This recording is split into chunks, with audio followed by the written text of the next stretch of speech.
This book convinced me that most of businesses in the world today, they suck at customer service. They really suck. And if you want to be inspired on how to do some really creative and really cool things with your formula team and do some really cool sponsored things, I highly recommend reading this book. It's pretty thin. It's kind of like the Christmas story. It's a little bit corny at times, but it's like some guy that visits like 3 different. And it's a great book. Please, at least strongly consider reading the book. I'll refer to it a little bit later. Does anybody know what team this is? Stuttgart, right? This is an interesting team. They are, in recent years, arguably one of the best teams in the world for formula, right? Several of us have met several of the team members here. This team started, first of all, in Germany. If you spend more than 30 grand in 1 year, you are no longer a nonprofit. You have to stay below 30 grand. And that's challenging, especially when everything on your car is made out of carbon. And and you're shipping this car to 4 locations around the globe. But this team started in one location. The school didn't even give them a location. They had to find something kind of on the outskirts. And the thing I like about this team the best is, from what I understand, is the conversations that I have with these guys, half of this team, they don't do anything technical. No designing, no manufacturing, no tuning, no mechanic work, nothing. All they do is planning, organizing, managing, sponsorship. You get the idea? This just goes to show sponsorship is a full-time job. You need manpower. So that's all I gotta say about that. And whenever you are stuck in a rut or you don't know where to go, it's always in life. It's always good to look at things as simply as you can. And I think for you, when you break it down, it's as simple as this. What do you need? And who do you know, right? When I was joining the team, there was a Barracuda Network was on a sponsorship packet. And I had been on the team for a little while, and I went, but who do we know of Barracuda Networks? I couldn't find the answer. I think it might have been a relative or something, an old teammate, and that was it. But you know what? Because it's documented, whatever it was, you get to call them up, any of you get to call them up and say, hey, I'm from San Jose State, and I understand at one point your company was sponsoring our program. That's an in. You're having a conversation. What are they going to say to you? Like, never call back? No, they're just going to say like, no, like we can't give you money, but that's okay. Because you're talking to them, you're having a conversation, you get to ask them anything else. You get to ask them to do something like this, come and run their mouth at you, or refer you to anybody that they know who is interested in projects like these, anything. So don't, people really easily feel like, well, they don't know anybody, but that's not true. Because you're associated with San Jose State, you are instantly rich in contacts. Okay? Do you agree? Do you understand what I mean here? If you list out everything that you need, obviously money's up there, and materials and services and whatever, but connections are something that you always need, right? You can always do with more networking, more reach, more influence, whatever. And at that point, there's never any losing. Your efforts are never wasted because you can always follow up on any conversation, right? Am I starting to lose you guys? No. Okay. So let's talk about, let's get a little bit interactive. If we were to make a list of things that we think sponsors of the SAE want, what would those things be? Recognition. Recognition. Advertising. Advertising, it's good. Future employees. I like it. Tax deduction. Okay, very good.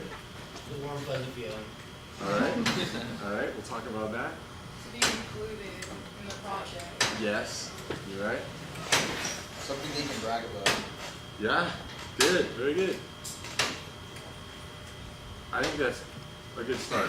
I'm gonna show the list that I made, but first let's talk about this picture.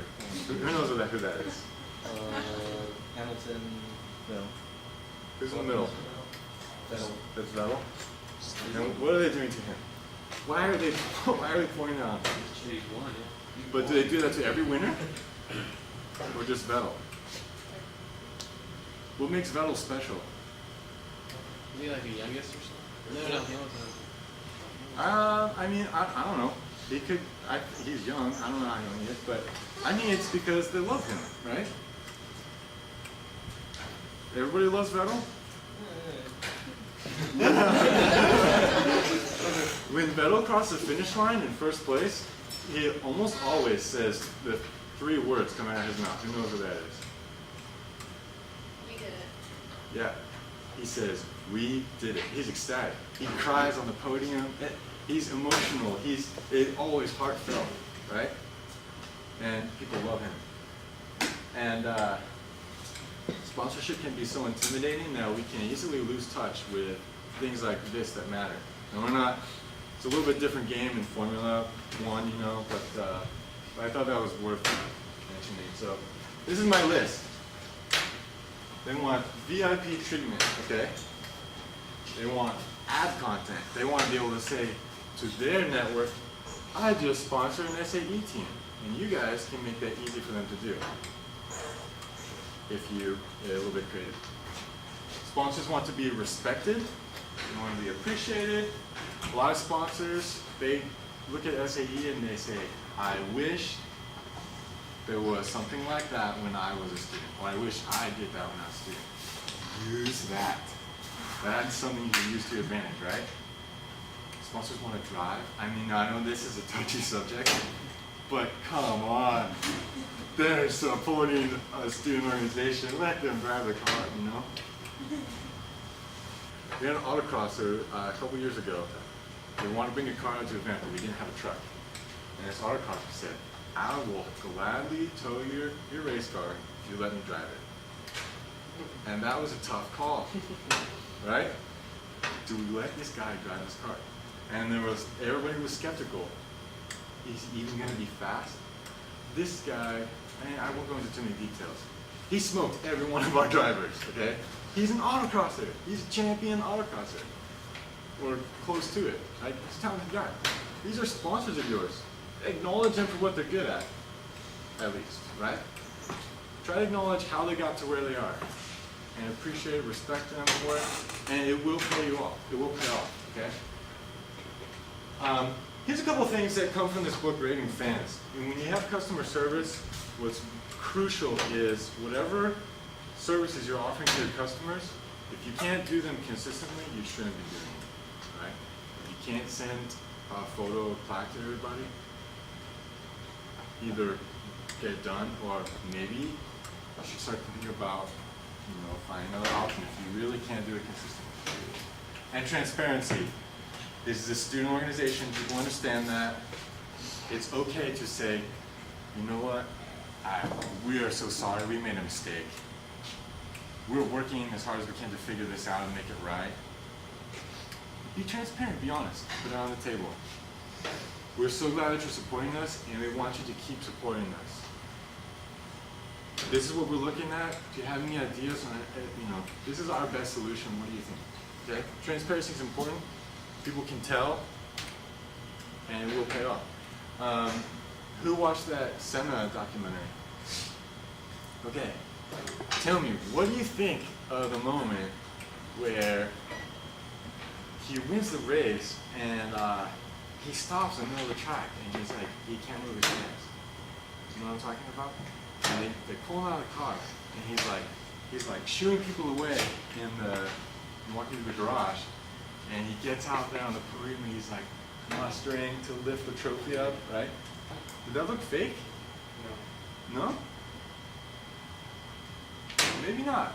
But for me, I was skeptical. Who knows? Maybe it could have been completely genuine. But for me, I was like, man. I didn't think that was one of his finest moments.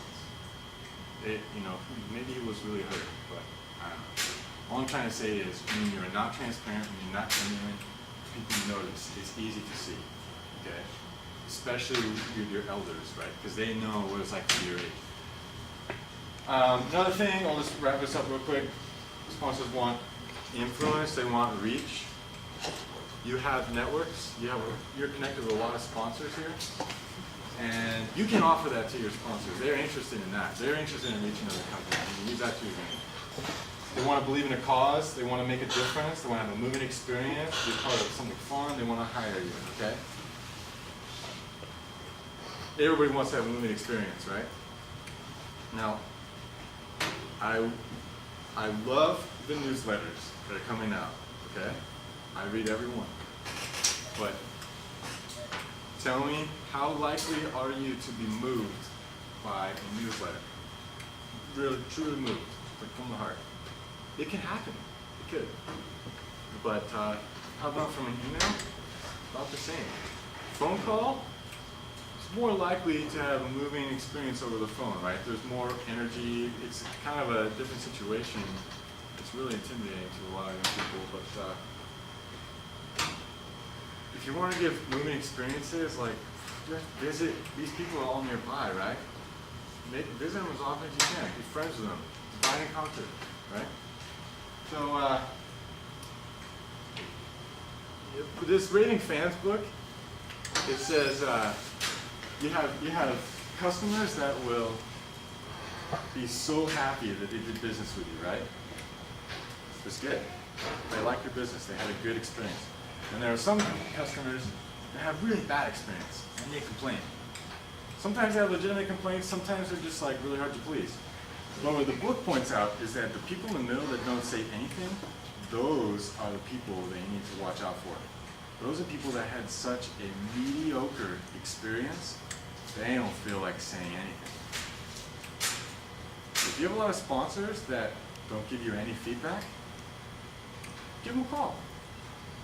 Or give them a visit and ask them for feedback because they have opinions that should really matter to you. Because whatever it is, it's not one extreme or the other. They probably have some really good advice for you. But so these are complaints that I did hear when I would meet sponsors or whatever. The hardest thing to hear was a sponsor said one time, it's like, I really like the team. I think you guys are doing a good thing. But you show up and I give you stuff and then I don't see you again until you need something else. I don't hear from you again until you need something else. Everybody's different. Not everybody has Facebook. Not everybody likes to get emails. Not everybody likes to get phone calls. So what is important is understanding with all your sponsors, how do they like to receive their info? And cater to them. So in these cases, these apply to the SAE program because there are professionals out there who at one time or another in the past few years have had these kind of experiences with SAE. It's okay. It's a student org. It happens. And it's great because there's so much turnover in the students that you can easily just say, hey, you know, I don't know what happened, but I'm new to the team, and this is where I want to take things.